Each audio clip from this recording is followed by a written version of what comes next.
ಕನಕಪುರ ನೆಲಮಂಗಲ ಬೆನ್ನಲ್ಲೇ ಶಿರಾ ಹೆಸರು ಪ್ರಸ್ತಾಪ ಆಗಿದೆ. ಕನಕಪುರ ನೆಲಮಂಗಲದಲ್ಲಿ ಏರ್ಪೋರ್ಟ್ಗೆ ವಿರೋಧ ವ್ಯಕ್ತವಾಗ್ತಿತ್ತು. ಕೈಗಾರಿಕೆಗಳ ಸಂಪರ್ಕಕ್ಕಾಗಿ ಮಧ್ಯ ಕರ್ನಾಟಕದಲ್ಲಿ ಸೂಕ್ತ ಏರ್ಪೋರ್ಟ್ ಮಾಡೋದು, ಎರಡನೇ ಏರ್ಪೋರ್ಟ್ ಶಿರಾದಲ್ಲೇ ಎರಡನೇ ವಿಮಾನ ನಿಲ್ದಾಣ ನಿರ್ಮಿಸಬೇಕು. ಸರ್ಕಾರದ ದೆಹಲಿ ಪ್ರತಿನಿಧಿ ಟಿ.ಬಿ. ಜಯಚಂದ್ರ ಹೇಳಿಕೆಯನ್ನು ಕೊಟ್ಟಿದ್ದಾರೆ. ಶಿರಾದಲ್ಲಿ ಯಾತಕ್ಕೋಸ್ಕರ ಮಾಡಬೇಕು ಎರಡನೇ ಏರ್ಪೋರ್ಟ್ ಅನ್ನೋದಕ್ಕೆ ಖುದ್ದು ಶಿರಾ ವಿಧಾನಸಭಾ ಕ್ಷೇತ್ರದ ಶಾಸಕ ಟಿ.ಬಿ. ಜಯಚಂದ್ರ ಸ್ಪಷ್ಟನೆ ಕೊಟ್ಟಿದ್ದಾರೆ. ಒಂದು ಅಂತಾರಾಷ್ಟ್ರೀಯ ಮಟ್ಟದ ವಿಮಾನ ನಿಲ್ದಾಣ ಆಗಬೇಕಾದಾಗ ಅನೇಕ ರೀತಿಯಾದಂಥ ಸವಲತ್ತುಗಳು ಬೇಕಾಗ್ತದೆ. ಒಂದು ಕಡೆ ನೀರು ಬರಬೇಕಾಗ್ತದೆ, ಇನ್ನೊಂದು ಕಡೆ ಬೆಟ್ಟ ಗುಡ್ಡಗಳು ಇರಬಾರ್ದು, ನೆಲ ಸಮದಟ್ಟಾಗಿರಬೇಕು. ಇವೆಲ್ಲ ಕಂಡೀಷನ್ಸನ್ನು ಫುಲ್ಫಿಲ್ ಮಾಡ್ತಕ್ಕಂಥದ್ದು ಶಿರಾದಲ್ಲಿ ಮಾತ್ರ. ಸೊ ಹಾಗಾಗಿ ಶಿರಾದಲ್ಲಿ ಮಾಡಬೇಕು ಅನ್ನೋದ್ರ ಜೊತೆಗೆ ನಮಗೆ ಇವತ್ತೇನಾಗಿದೆ, ಅಮೇರಿಕದ ಟ್ರಂಪ್ ಕೊಟ್ಟಿರ್ತಕ್ಕಂಥ ಬೆದರಿಕೆ ಹಿನ್ನೆಲೆಯಲ್ಲಿ ಎಕ್ಸ್ಪೋರ್ಟ್ಸ್ಗಳು ಏನಾಗ್ತದೆ ಅಂತ ಕತೆ ಗೊತ್ತಿಲ್ಲ. ಆ ಹಿನ್ನೆಲೆಯಲ್ಲಿ ಈ ಕರ್ನಾಟಕಕ್ಕೆ ಇರ್ತಕ್ಕಂಥದ್ದು ಅಂತ ಹೇಳಿದ್ರೆ ಮಧ್ಯ ಕರ್ನಾಟಕದ ಭಾಗ ಆಗಿರ್ತಕ್ಕಂಥ ತುಮಕೂರು ಮತ್ತು ಚಿತ್ರದುರ್ಗ, ಅದರಲ್ಲಿ ಅಲ್ಲಿ ವೈವಿಧ್ಯಮಯವಾಗಿರ್ತಕ್ಕಂಥ ವಾತಾವರಣ ಇರ್ತಕ್ಕಂಥ ಹಿನ್ನೆಲೆಯಲ್ಲಿ ದೇಶಕ್ಕೆ ಬೇಕಾಗಿರ್ತಕ್ಕಂಥ ಅಥವಾ ಪ್ರಪಂಚಕ್ಕೆ ಬೇಕಾಗಿರ್ತಕ್ಕಂಥ ಎಲ್ಲ ತರಕಾರಿಗಳನ್ನ, ಹಣ್ಣು ಹಂಪಲುಗಳನ್ನ ಬೆಳೆಯೋದಕ್ಕೆ ಅವಕಾಶ ಇದೆ. ಆ ಕಾರಣಕ್ಕೋಸ್ಕರ ಅಗ್ರಿಕಲ್ಚರ್ ಎಕ್ಸ್ಪೋರ್ಟ್ಸ್ಗೆ ಭಾಳ ಹೆಲ್ಪ್ ಆಗ್ತದೆ. ಮೊದಲು ಏರ್ ಕಾರ್ಗೋ ಆಗಬೇಕು ಅಂತಕ್ಕಂಥದ್ದು ಗುರಿ ಇಟ್ಕೊಂಡು ಇವತ್ತು ನಾವೆಲ್ಲ ಸುಮಾರು ತುಂಬ ಜನ ಶಾಸಕರೆಲ್ಲರೂ ಕೂಡ ಸೇರಿ ಶಿರಾದಲ್ಲಿ ಆಗಬೇಕು ಅಂತಕ್ಕಂಥ ಅಭಿಪ್ರಾಯವನ್ನು ಕೂಡ ಒಟ್ಟಾರೆ ತಿಳಿಸಿದ್ದಾರೆ.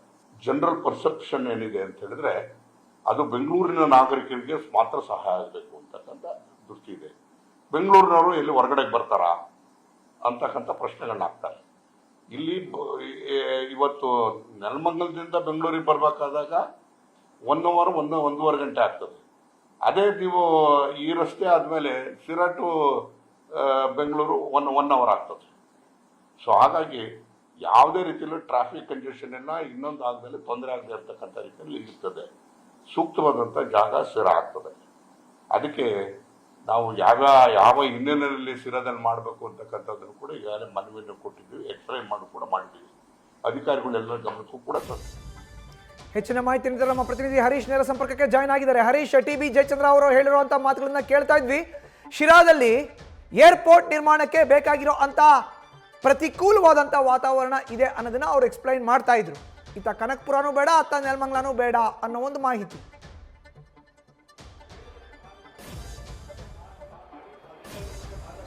ಮಧುಸೂದನ್, ಬಹಳ ಮುಖ್ಯವಾಗಿರುವಂಥದ್ದು ಭಾರತೀಯ ವಿಮಾನ ನಿಲ್ದಾಣ ಪ್ರಾಧಿಕಾರದ ಅಧಿಕಾರಿಗಳು ರಾಜ್ಯಕ್ಕೆ ಆಗಮಿಸಿದ್ದಾವೆ. ವಿಮಾನ ನಿಲ್ದಾಣದ ಅಂದ್ರೆ ಬೆಂಗಳೂರು ಅಂತಾರಾಷ್ಟ್ರೀಯ ಎರಡನೇ ವಿಮಾನ ನಿಲ್ದಾಣದ ಜಾಗವನ್ನು ಗುರುತಿಸುವಂತ ನಿಟ್ಟಿನಲ್ಲಿ ಕೂಡ ಪ್ರಕ್ರಿಯೆಯನ್ನ ಕೂಡ ಆರಂಭಿಸಿದ್ದಾರೆ. ಮೊನ್ನೆ ಕಳೆದ 2 ದಿನಗಳಿಂದಷ್ಟೇ ಕೂಡ ರಾಜ್ಯಕ್ಕೆ ಆಗಮಿಸಿದ್ದಾರೆ. ಇವತ್ತು 3ನೇ ದಿನ ರಾಜ್ಯದಲ್ಲಿ ಬೀಡು ಬಿಟ್ಟಿದ್ದಾರೆ. ಮುಖ್ಯವಾಗಿ ನೆಲಮಂಗಲ ಮತ್ತೆ ಕನಕಪುರದ ಎರಡು ಭಾಗಗಳಲ್ಲಿ ಕೂಡ ಸ್ಥಳವನ್ನು ಗುರುತಿಸುವಂತ ನಿಟ್ಟಿನಲ್ಲಿ ಕೂಡ ಅವರು ಪರಿಶೀಲನೆ ನಡೆಸ್ತಾರೆ. ಇದೆಲ್ಲದ ನಡುವೆ ಎರಡನೇ ವಿಮಾನ ನಿಲ್ದಾಣ ಎಲ್ಲಿ ಆಗಬೇಕು ಅನ್ನುವಂಥ ಗೊಂದಲ ಈಗ ಸಹಜವಾಗಿ ಸೃಷ್ಟಿಯಾಗ್ತಿದೆ. ಒಂದು ಉತ್ತರ ಕರ್ನಾಟಕ ಭಾಗಕ್ಕೆ ಅನುಕೂಲವಾಗುವಂತೆ ವಿಮಾನ ನಿಲ್ದಾಣ ನಿರ್ಮಾಣ ಆಗಬೇಕು ಅನ್ನುವಂಥ ಒತ್ತಾಯಗಳು ಕಂಡು ಬರ್ತಿದೆ. ಮಗದೊಂದು ಕಡೆ ಬೆಂಗಳೂರಿಗೆ ಸಮೀಪ ಇರಬೇಕು, ಬೆಂಗಳೂರಿಗೆ 50 ಕಿಲೋಮೀಟರ್ ವ್ಯಾಪ್ತಿಯಲ್ಲಿ ಇರಬೇಕು ಅನ್ನುವಂಥ ಒಂದಷ್ಟು ಚರ್ಚೆಗಳು ಕೂಡ ಶುರುವಾಗ್ತಾ ಇರುವಂತದ್ದು. ಈಗಾಗಲೇ ಕೂಡ ಒಂದು ಬಯಲು ಸೀಮೆ ಮತ್ತೆ ಉತ್ತರ ಕರ್ನಾಟಕ ಭಾಗದ ಜನರಿಗೆ ಅಂತಾರಾಷ್ಟ್ರೀಯ ವಿಮಾನ ನಿಲ್ದಾಣದಿಂದ ಹೆಚ್ಚು ಅನುಕೂಲ ಆಗುತ್ತೆ. ಹಾಗಾಗಿ ಈ ಭಾಗದಲ್ಲಿ ವಿಮಾನ ನಿಲ್ದಾಣ ಆಗಬೇಕು ಅನ್ನುವಂಥ ಒತ್ತಾಯ, ಆಗ್ರಹಗಳು ಕೂಡ ವ್ಯಕ್ತ ಆಗ್ತಿದೆ. ಇದರ ಮುಂದುವರೆದ ಭಾಗವಾಗಿ ಶಿರಾದ ಕಾಂಗ್ರೆಸ್ ಶಾಸಕರು ಆಗಿರುವಂತಹ ಟಿ.ಬಿ. ಜಯಚಂದ್ರ ಅವರ ನೇತೃತ್ವದ ಸುಮಾರು 30ಕ್ಕೂ ಹೆಚ್ಚು ಶಾಸಕರು ಪಕ್ಷಾತೀತವಾಗಿ ಸಿಎಂ ಸಿದ್ದರಾಮಯ್ಯ ಅವರಿಗೆ ಪತ್ರವನ್ನು ಬರೆದಿದ್ದಾರೆ. ಬೆಂಗಳೂರು ಎರಡನೇ ಅಂತಾರಾಷ್ಟ್ರೀಯ ವಿಮಾನ ನಿಲ್ದಾಣ ಶಿರಾದಲ್ಲಿ ಆಗಬೇಕು ಅನ್ನುವಂಥ ಆಗ್ರಹವನ್ನು ಮಾಡ್ತಿದ್ದಾರೆ. ಆದ್ರೆ ಅದಕ್ಕೂ ಕೂಡ ಒಂದಷ್ಟು ಸ್ಪಷ್ಟನೆಗಳನ್ನ, ಒಂದಷ್ಟು ಕಾರಣಗಳನ್ನ ಕೂಡ ಕೊಡುವಂತ ಒಂದು ಪ್ರಯತ್ನ ಆಗಿದ್ದಾರೆ. ಅಂದ್ರೆ ಶಿರಾ ಭಾಗದಲ್ಲಿ ಯಾಕೆ ಆಗ್ಬೇಕಾಗುತ್ತೆ ಅನ್ನುವಂಥ ಒಂದಷ್ಟು ಅಂಶಗಳನ್ನು ಕೂಡ ಪ್ರಸ್ತಾಪ ಮಾಡಿದ್ದಾರೆ. ಅಂದ್ರೆ ಬೆಂಗಳೂರು ಅಂದ್ರೆ ಕ್ರಿಕೆಟ್ ಅಂತಾರಾಷ್ಟ್ರೀಯ ಕ್ರೀಡಾಂಗಣ ಕೂಡ ಆಗ್ತಿದೆ ಅನ್ನುವಂಥ ಒಂದು ಪ್ರಮುಖವಾದ ಅಂಶ ಆಗ್ತಿದೆ. ಜೊತೆಗೆ ರಕ್ಷಣಾ ಸಂಸ್ಥೆ ಕೂಡ ಇಲ್ಲಿದೆ. ಚೆನ್ನೈ ಮತ್ತೆ ಮುಂಬೈ ರಸ್ತೆ ಕೂಡ ಹಾದು ಹೋಗಿದೆ ಅನ್ನುವಂಥ ಅಂಶವನ್ನು ಪ್ರಸ್ತಾಪ ಮಾಡ್ತಾರೆ. ವಿವಿಧ ನೀರಾವರಿ ಯೋಜನೆಗಳು ಕೂಡ ಇದಾವೆ. ದೊಡ್ಡ ಮಟ್ಟದ ಕೈಗಾರಿಕಾ ಟೌನ್ಶಿಪ್ ಕೂಡ ಇದೆ. ಜಪಾನ್ ನೇತೃತ್ವದಲ್ಲಿ ಕೂಡ ಒಂದು ವಿಶೇಷ ಟೌನ್ಶಿಪ್ ಕೂಡ ನಿರ್ಮಾಣ ಆಗ್ತಿದೆ.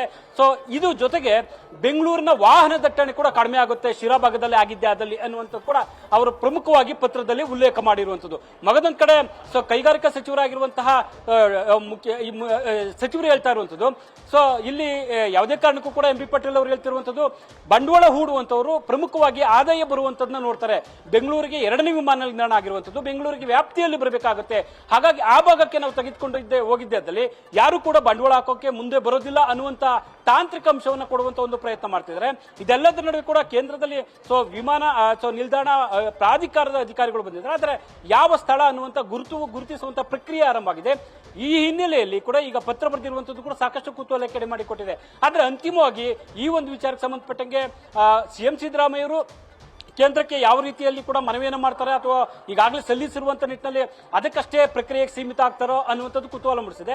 ಆದರೂ ಕೂಡ ಉತ್ತರ ಕರ್ನಾಟಕ ಭಾಗದ ಹಲವರು ಕೂಡ ಈ ಒಂದು ವಿಚಾರಕ್ಕೆ ಸಂಬಂಧಪಟ್ಟಂಗೆ ದೊಡ್ಡ ಮಟ್ಟದಲ್ಲಿ ಧ್ವನಿ ಎತ್ತಿದ್ದಾರೆ.